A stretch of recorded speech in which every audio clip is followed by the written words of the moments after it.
Hello friends, आज के इस वीडियो में मैं आपके साथ शेयर करने वाली हूँ कि जब हम नर्सरी से कोई नया गुलाब का पौधा लाते हैं और उसको अपने पॉट में लगा देते हैं तो कुछ दिन के बाद ही वो सूख जाता है और आपका गुलाब का पौधा मर जाता है। तो बहुत सारे लोगों की ये कंप्लेन होती है कि उनका गुलाब का पौधा सूख गया है। तो उनके गुलाब के पौधे के साथ ये प्रॉब्लम क्यों आती है? ऐसा क्यों होता है कि हमारा गुलाब का पौधा पॉट में लगाने के बाद सूख जाता है? हम इसको लगाते समय और लगाने के बाद क्या क्या गलतियां करते हैं, इसी टॉपिक पर आज का ये वीडियो है हमारा। तो चलिए वीडियो को स्टार्ट करते हैं और स्टेप टू स्टेप मैं आपको बताऊंगी कि हमारा गुलाब का पौधा नए पॉट में लगाने के बाद क्यों सूख जाता है और क्यों मर जाता है। आपका गुलाब का पौधा चाहे नया हो या फिर पुराना हो, जब हम उसे पॉट में लगा देते हैं तो इसके बाद हम इसमें बहुत ज़्यादा पानी डालते हैं, हम इसमें एक्सेस वाटरिंग करते हैं। ये सबसे बड़ी गलती है हमारे गुलाब के पौधे के ख़राब होने के पीछे। जब भी हम इसमें ज़रूरत से ज़्यादा पानी डालते हैं तो बहुत ज़्यादा वाटरिंग करने से पानी इसकी जड़ों को गला देता है, इसमें फंगस लग जाता है, जिसकी वजह से प्लांट धीरे धीरे सूखने लगता है और फाइनली हमारा प्लांट पूरी तरीके से ख़राब हो जाता है। ये सबसे कॉमन मिस्टेक है जो लोग करते हैं, वो ज़रूरत से ज़्यादा पानी डालते हैं अपने पौधे में। आगे की जो दो मिस्टेक हैं वो हम तब करते हैं जब हम नर्सरी से कोई नया पौधा लेकर आते हैं और हम उसे नए पॉट में लगाते हैं। जब हम अपने प्लांट को नए पॉट में लगाते हैं, आप ये देखिए, ये एक नर्सरी पॉट है, इसमें काफ़ी सारे छेद हैं।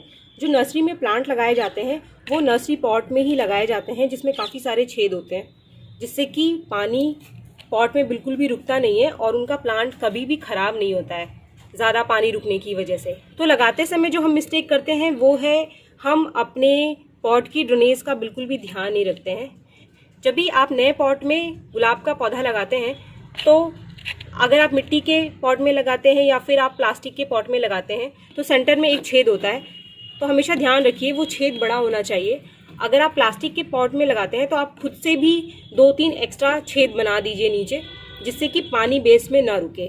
दूसरी चीज़, मिट्टी डालने से पहले आप ये टूटे हुए पॉट के कुछ पीसेस जो हैं वो लगभग 1 इंच तक आप नीचे रख दीजिए।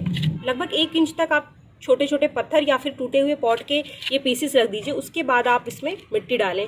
इससे क्या होगा कि पानी नीचे नहीं रुकेगा और आपके पौधे की जड़ नहीं गलेगी, जिससे कि आपका पौधा कभी भी सूखेगा नहीं। इसके बाद जो गलती हम करते हैं गुलाब के पौधे को लगाते समय वो ये है, नए पॉट में लगाते समय हम इसकी जो पॉटिंग मिक्स है उसमें स्टार्टिंग में काफ़ी सारा फर्टिलाइज़र डाल देते हैं, जो कि एकदम से नए प्लांट की रूट को हार्म करता है और कभी कभी पूरा प्लांट सूख जाता है।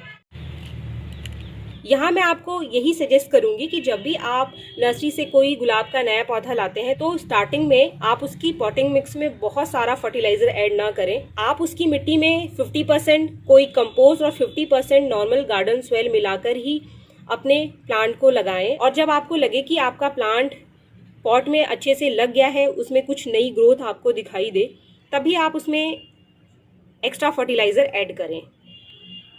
अगर आपके पास घर में कोई कंपोस्ट नहीं है तो आप सिर्फ नॉर्मल मिट्टी में भी लगा देंगे अपने गुलाब के पौधे को तो वो मरेगा नहीं। सिर्फ नॉर्मल मिट्टी में ही सूखी हुई चाय की पत्ती को मिलाकर आप अपने गुलाब के पौधे को लगा दीजिए, बजाय कि आप उसमें बहुत सारा फर्टिलाइज़र डालें। मिस्टेक नंबर 4, ये चौथी गलती हम तब करते हैं जब हमारा गुलाब का पौधा लग जाता है और उसमें नई नई ग्रोथ स्टार्ट हो जाती है। तो कुछ लोग क्या करते हैं, अपने गुलाब के पौधे में काफ़ी सारा केमिकल फर्टिलाइज़र डालते हैं। बहुत ज़्यादा और बार बार फर्टिलाइज़र ना डालें आप अपने गुलाब के पौधे में। होममेड फर्टिलाइज़र आप अपने गुलाब के पौधे में 10 दिन में एक बार डाल सकते हैं। अगर आप कोई ऑर्गेनिक कंपोस्ट इस्तेमाल करते हैं अपने गुलाब के पौधे में तो इसका इस्तेमाल आप महीने में 2 बार करिए। और अगर आप कोई केमिकल फर्टिलाइज़र अपने गुलाब के पौधे में डालते हैं तो 20 दिन से पहले आप उसको रिपीट बिल्कुल भी ना करें। कोई भी केमिकल फर्टिलाइज़र डालते समय आप उसमें कम से कम 20 दिन का अंतर ज़रूर रखें। बहुत ज़्यादा और बार बार केमिकल फर्टिलाइज़र डालने की वजह से जो गुलाब का पौधा है उसकी जो रूट है वो जल जाती है, जिसकी वजह से हमारा प्लांट सूख जाता है। मिस्टेक नंबर 5 जो कि बहुत ही कॉमन है, जिसकी जानकारी बहुत कम लोगों को होती है, वो होता है सकर ब्रांच। बहुत सारे लोगों को सकर ब्रांच की पहचान नहीं होती है और ये अपने प्लांट के पौधे से इसको रिमूव नहीं करते हैं, जो कि बहुत ज़रूरी काम है। अगर आपको अपने गुलाब के पौधे में ग्राफ्टिंग नोड से नीचे 7 पत्तियों वाली ग्रोथ दिखाई देती है तो ये सकर ब्रांच है, आप इसको रिमूव कर दीजिए, वरना ये जो मेन ब्रांच है इसको ख़राब कर देती है। इसकी ग्रोथ बहुत तेज़ होती है, तो अगर आप इसको रिमूव नहीं करेंगे तो ये आपके पूरे के पूरे प्लांट को ख़राब कर देगी। अगर आप अपने गुलाब के पौधे को बचाना चाहते हैं, उस पर ज़्यादा फ्लावरिंग चाहते हैं, तो ये जो सकर ब्रांचेस हैं इनको निकालना बहुत ज़रूरी होता है।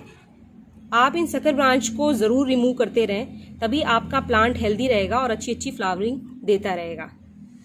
फ्रेंड्स, आप अपने गुलाब के पौधे में ये गलतियां कभी भी ना करें, इन चीज़ों का ध्यान रखें, तो आपका गुलाब का पौधा कभी भी सूखेगा नहीं और मरेगा नहीं। एक बोनस टिप्स जो मैं आपके साथ शेयर करना चाहूँगी, जो कि मैं अपने हर वीडियो में आपके साथ शेयर करती हूँ, वो ये है कि गुलाब के पौधे को आप धूप वाली जगह पे ज़रूर रखें। धूप हमारे गुलाब को 2 तरीके से फ़ायदा पहुँचाती है। पहला तो ये है कि अगर आप इसको धूप में रखेंगे तो ये ज़्यादा से ज़्यादा फूड अपने अंदर स्टोर करेगा और ज़्यादा से ज़्यादा फ्लावरिंग होगी इसमें।